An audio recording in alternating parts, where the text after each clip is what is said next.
Good morning, welcome to दृष्टिकोण IAS. तो एक बहुत बड़ी रिसेंट जानकारी आ रही है कि एस जयशंकर साहब पे लंदन में हमला हुआ है। ठीक है, आप देख सकते हैं तस्वीरें, ये एस जयशंकर साहब का गाड़ी है।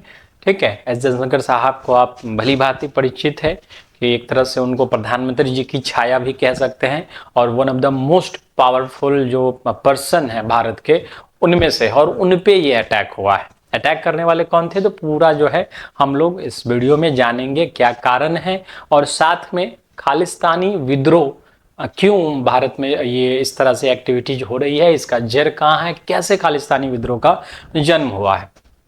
तो शुरू करते हैं हम लोग। तो मिस्टर जयशंकर जब लंदन में जो है वहाँ पे एक थिंक टैंक का सम्मेलन था और उसको कर करके जब वापस रिटर्न हो रहे थे, उसी टाइम में कुछ लोग जो है चैथम हाउस के बाहर जब इनके काफिला जा रहा था, उस टाइम में कुछ लोग आगे आ जाते हैं और खालिस्तान का झंडा वगैरह दिखाने लगते हैं। ठीक है, और इस पे जो है तत्काल पुलिस के द्वारा उसको हटाया जाता है। हालांकि ब्रिटेन के द्वारा इसको कंडेम किया गया, इस पे आलोचना की गई कि ये जो है कहीं से भी स्वीकार नहीं है, हमारे यहाँ स्वतंत्रता है, लेकिन ये इस तरह से किसी भी राजनयिक के साथ हमें स्वीकार नहीं है। भारत की तरफ से भी जो है स्टेटमेंट जारी कर दिया गया है कि हम लोग जो है वहाँ की गवर्नमेंट से, होस्ट गवर्नमेंट से ये उम्मीद रखते हैं कि वो जो भी डिप्लोमेटिक कंडीशंस है, जो डेमोक्रेटिक फ्रीडम्स का मिसयूज ना हो, और जो भी डिप्लोमेटिक ऑब्लिगेशंस हैं कि हमारे कोई भी राजनीतिक जाते हैं, राजनयिक जाते हैं, कोई राजदूत जाते हैं, तो उनकी जैसी व्यवस्था होनी चाहिए, उसके प्रति प्रतिबद्ध रहे। ठीक है, लेकिन ये कोई पहला मामला नहीं है कि हमला हुआ है भारत के किसी व्यक्ति पे या खालिस्तान का कोई इस टाइप का एक्टिविटी हुआ है। इससे पहले भी 2023 में जो है क्या हुआ था, तो वहाँ का जो इंडियन एम्बेसी है उसका झंडा फाड़ा गया था और खालिस्तानी झंडे को लहराया गया था।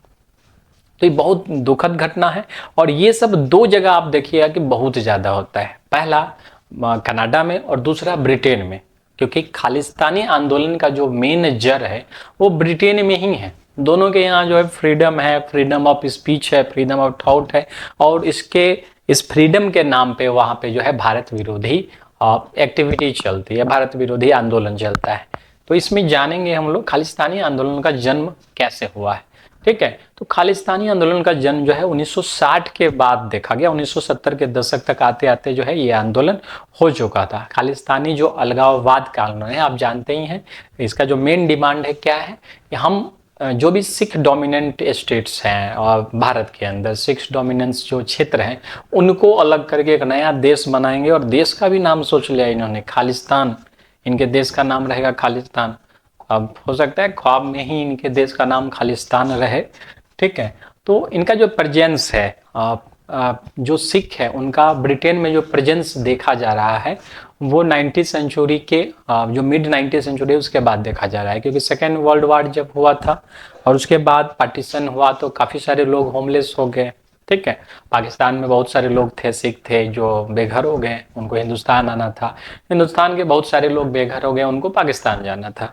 तो इस कारण से वे लोग जो हैं जब होमलेस हो गए तो बहुत सारे लोग वहाँ से निकल करके विदेश चले गए, अलग अलग जगह शिफ्ट हो गए। कुछ कनाडा भी शिफ्ट हुए, और मेजोरिटी कहाँ पे शिफ्ट हुए, ब्रिटेन में शिफ्ट हुए। आज के टाइम में ब्रिटेन में जो है वहीं पे एक व्यक्ति 1960 के बाद हाईलाइट में आता है। वो व्यक्ति था जगजीत सिंह चौहान।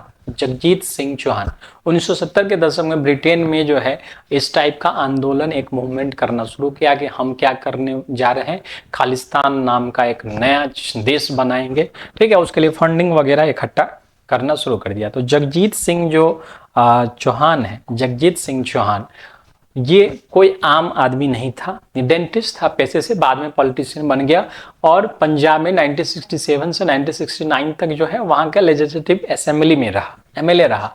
इसके बाद अकाली दल की तरफ से फाइनेंस मिनिस्टर रहा। ठीक है, डेप्टी स्पीकर भी रहा। इसके बाद जब 1969 में हार गया इलेक्शन, उसके बाद 1970 के दशक में कहाँ चला गया, ये ब्रिटेन चला गया, यूके चला गया, यूनाइटेड किंगडम चला गया, और वहाँ से खालिस्तानी मूवमेंट को करना शुरू कर दिया। इसके लिए बहुत सारे लोग से फंडेड वगैरह इकट्ठा करना शुरू कर दिया इसने।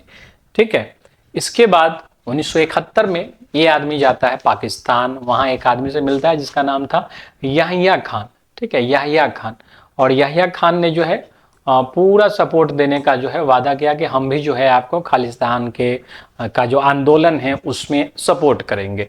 इसके बाद फुल मोटिवेट होकर के वापस से ये गया यूके में, यूनाइटेड किंगडम में, और उसके बाद से फिर से वही सारी एक्टिविटी, वही सारी फंडिंग, और एक तरह से जो है आंदोलन का आगाज जो है इसने कर दिया था। ठीक है, जगजीत सिंह चौहान ने। इसके बाद जो है ये आंदोलन कुछ दिनों तक ऐसा ही चलता रहा। न्यूयॉर्क टाइम्स वगैरह में भी जो है कुछ एडवर्टाइजमेंट इसने दिया था कि एक नया देश खालिस्तानी स्टेट का जो है निर्माण कर रहा है। न्यूयॉर्क टाइम में इस टाइप का एडवर्टाइजमेंट दे दिया था इसने। ठीक है, इसके बाद एक और व्यक्ति सत्ता में आए। ठीक है, 1984 में एक और व्यक्ति इस मूवमेंट के सेंटर पॉइंट पे आए। उसका नाम था जर्नैल सिंह भिंडरवाल। ठीक है, जर्नैल सिंह भिंडरवाले। ठीक है, ये 1984 के टाइम में जो है ये केंद्र में आ गए खालिस्तानी मूवमेंट के। और इससे पहले जो मूवमेंट चल रहा था उसमें तेजी आ गई, मतलब अब मूवमेंट को एक दूसरा रूप दिया जाने लगा, जिसमें बम बारूद गोली बंदूक ये सब से मूवमेंट्स को लैस किया जाने लगा, जिसका परिणति हम लोग को देखने को मिलता है ऑपरेशन ब्लू स्टार। 1984 में जो ऑपरेशन ब्लू स्टार हुआ था, स्वर्ण मंदिर, ये कांड सबको याद होगा। प्रधानमंत्री इंदिरा गांधी थी और उन्होंने आदेश दिया था कि वहाँ पे जो है ऑपरेशन ब्लू स्टार के माध्यम से पूरे जो भी सेपरेटिस्ट है, अलगाववादी हैं, उन सबको बाहर निकाला जाए, उन सबको एलिमिनेट किया जाए। ठीक है, और यही वजह थी जो सिख लोगों की जाने गए, कई दिन निर्दोष लोग भी मारे गए, और इसी से नाखुश होकर इंदिरा गांधी की भी हत्या की जाती है सिख के द्वारा। हालांकि वो डिसीजन कैसा था ये डिबेटेबल हो सकता है। उस टाइम में सरकार के पास क्या ऑप्शंस थे, क्या ऑप्शंस उन्होंने चुने, ये सब एक अलग मैटर है। लेकिन ऑपरेशन ब्लू स्टार जो था, उसके बाद से सिख और भारत समुदाय के बीच में एक खाई और बढ़ गई, दूरी थोड़ी सी और बढ़ गई। और ये इतना बड़ा था, ये आज के डेट में कई सारे संस्थाएं जो है खालिस्तानी मूवमेंट को लेकर के काम कर रही है, जिसमें चौहान खालिस्तानी काउंसिल है। इसके बाद 1978 में एक खालसा दल खालसा का गठन किया गया था। इसके बाद बब्बर खालसा का गठन किया गया 1978 में। इंटरनेशनल सिख यूथ फेडरेशन का गठन किया गया 1984 में। द वर्ल्ड सिख ऑर्गेनाइजेशन, ठीक है, यूएस, कनाडा और यूके से जो है ऑपरेट करता है। और सबसे इम्पोर्टेंट अभी के टाइम में जो है खालिस्तान का कुछ नेता का नाम सुनते होंगे आप लोग, जिसमें गुरुपंतवंत सिंह पन्नू है। ठीक है, जो कनाडा से बैठ करके ये सब चीज को ऑपरेट करता है। इसका भी एक अलग अपना ग्रुप है। कुछ लोग का ये मानना है कि ये सब भारत के एक व्यक्ति से बहुत डरते हैं। खालिस्तानी मूवमेंट करने वाले जितने भी लोग हैं भारत के एक व्यक्ति से बहुत डरते हैं, जो इस वक्त अभी जेल में बंद है। उस व्यक्ति का नाम है लॉरेंस बिश्नोई। उससे बहुत ज़्यादा ये लोग डरते हैं। ठीक है, तो अभी के टाइम में जो है अलग अलग क्षेत्र से, अलग अलग देशों से खालिस्तानी मूवमेंट को ऑपरेट किया जा रहा है। और उसी का एक परिणाम हम लोग को देखने को मिला कि ब्रिटेन में जो है जब एस जयशंकर साहब गए, और उन पे हमला होने का मतलब है कि आप इतने बड़े व्यक्ति जा रहे हैं, उनकी आप सुरक्षा नहीं कर पाए। तो आपके यहाँ फ्रीडम ऑफ स्पीच है, फ्रीडम है, बहुत आज़ादी है, लेकिन जो अगर सुरक्षा की कमी है, आपके पास सोल्जर्स नहीं है, पुलिस नहीं है, तो इतने दिन अंग्रेज जो है भारत पे राज किए, कोई बात नहीं, हम आपको दे देते हैं सेना। आप एक बार मांगिए भारत सरकार से कि हमको मदद चाहिए, भारत सरकार आपके लिए भेज देगी, आपके लिए सारा ऋण वगैरह सब कुछ मुहैया करा देगी। चिंता की कोई बात नहीं है, क्योंकि आपकी जो मानसिकता है आज भी नहीं छोटी है। इंग्लैंड की जो मानसिकता है, भारत विरोधी जो आंदोलन चल रहा है, उसको आप प्रेशर दे रहे हैं। तो इससे बड़ी जो है प्रूफ क्या होगा? जो आपका जो मन है आज के टाइम में वैसा नहीं। इतना आप पार्टीशन कराएं, इतने दिन तक जो है भारत को लूटा, उसके बाद भी जो है आज भी आप वही काम कर रहे हैं। तो इंग्लैंड को, चाहे वो इंग्लैंड हो चाहे वो कनाडा हो, अपनी आदतों में सुधार लाना चाहिए कि उनका देश अब किधर जा रहा है। क्या ये वही लोग हैं जो कि सच में फ्रीडम देना चाहते हैं अपने लोग से? और इसका एक और एंगल है, वो एंगल है कि अगर हम लोग सिर्फ ब्रिटेन की बात करें, ठीक है, अगर हम लोग सिर्फ ब्रिटेन की बात करें, तो ब्रिटेन का जो प्रेजेंस है, ब्रिटेन में जो सिखों का प्रेजेंस है वो 5,85,000 है। यानी वहाँ जो सिख कम्युनिटी रह रही है 5,85,000 है। कनाडा में भी जो है, अगर भारत के बाद सबसे ज़्यादा सिख कहीं रहते हैं तो कनाडा में रहते हैं। अब ऐसी स्थिति में कनाडा सरकार को सत्ता में रहना है तो उसके लिए सिखों का वोट चाहिए, और सिखों का वोट लेने का सबसे बेहतर तरीका है कि हम खालिस्तानी मूवमेंट को सपोर्ट करते हैं। तो ब्रिटेन में भी वही हाल है और कनाडा में भी वही हाल है। कुछ लोग का कहना है कि सिखों का आइडेंटिफिकेशन भी नहीं होता है वोटिंग टाइम में।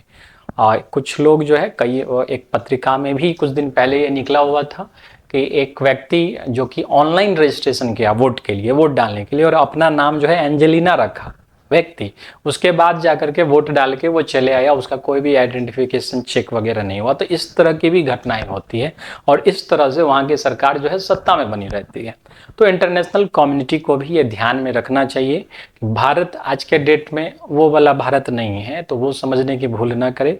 भारत आज के टाइम में अपना समस्या हल कर सकता है, लेकिन एक मौका इंटरनेशनल कम्युनिटी को कि वो अपने में सुधार करे कि क्या उनका एक ही एजेंडा है कि भारत को डैमेज करना है इस तरह की एक्टिविटीज करके, और जिस व्यक्ति पे हमला किया गया है, जिस व्यक्ति के साथ बदतमीजी की गई है, वो one of the most powerful person है। तो उतने बड़े राजनयिक के साथ जिस तरह से व्यवहार हुआ वो कहीं से भी स्वीकार नहीं है। तो या तो आपका जो फ्रीडम ऑफ स्पीच का नारा है वो झूठा है, या फिर आप भारत के संबंध में जो विचार हैं वो आपके ठीक नहीं है, उनमें सुधार लाना चाहिए। तो आने वाले समय देखना है, क्योंकि भारत सरकार भी शांत तो बैठेगे नहीं, क्योंकि एस जयशंकर साहब के साथ बदतमीजी हुई है। तो भारत सरकार भी कोई निश्चित है कि निकट भविष्य में कोई ना कोई बड़ा ठोस कदम लेने के लिए जा रही है। लेकिन प्रश्न ये उठता है कि क्या भारत में हमारे जो दुश्मन हैं क्या वो भारत से बाहर हैं, क्या वो ब्रिटेन और कनाडा में सच में रहते हैं, या भारत के भीतर भी वो लोग हैं जो कि कुछ ऐसे एलिमेंट्स को चुन करके लोकसभा तक पहुंचा देते हैं जिनको भारत में ही रहने का अधिकार नहीं है, जो अलगाववाद को बढ़ावा देते हैं। तो इस बात पे भी ये भी बात विचारणीय है उन लोगों के लिए कि उनके लिए भारत क्या है, भारत की तरक्की कैसी होगी, विकास कैसी होगी, या फिर कभी भाषा के नाम पे, कभी क्षेत्र के नाम पे जो है लोग इसी तरह से अलगाववाद को बढ़ाते रहेंगे।